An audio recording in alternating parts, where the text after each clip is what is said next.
All right, so jumping back into James chapter 2, we started talking yesterday about the objector, this person that James writes into his argument that he's making. And his argument has been that faith without works is useless. It's of no profit. And we answered, well, what's he talking about? Is he talking about, is it profitable for salvation? From hell, justification? No, that's not at all what James is talking about.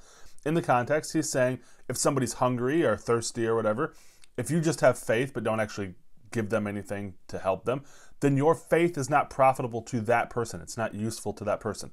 And it's no more complicated than that. So this idea of works needing to be coupled with faith, James says that's a good thing. We need to be doing that. And then he introduces an objector who will make a point that's opposite of what James is trying to make. And we talked about how different translations choose to begin and end what the objector is saying at different points because there's no quotation marks in the Greek. And the first option is from the NIV, where it says in verse 18, but someone may well say, and here's the objector speaking, you have faith and I have works.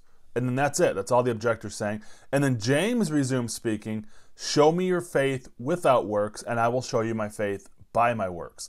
Now, the reason why this choice doesn't make any sense is because James is having an imaginary conversation with this person, the objector.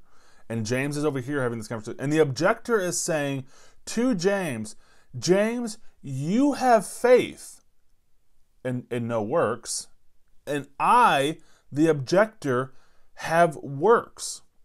Now, okay, so the objector has works, James has faith. So faith, no works, works, no faith.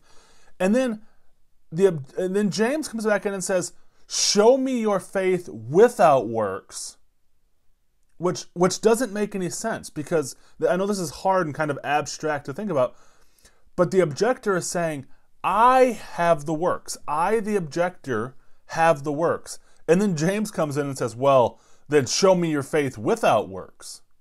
And the objector would be confused, saying, no, what do you mean, show me my faith without my works? I'm telling you that I have works. When James is saying, well, no, show me your faith without works. You know, it's kind of abstract to think about, but with this first view of viewing the objector, which is the NIV, as just saying, James, you have faith and I have works, it has James coming back in and misunderstanding and confusing what the diatribe, the objector, is saying. It just makes no sense.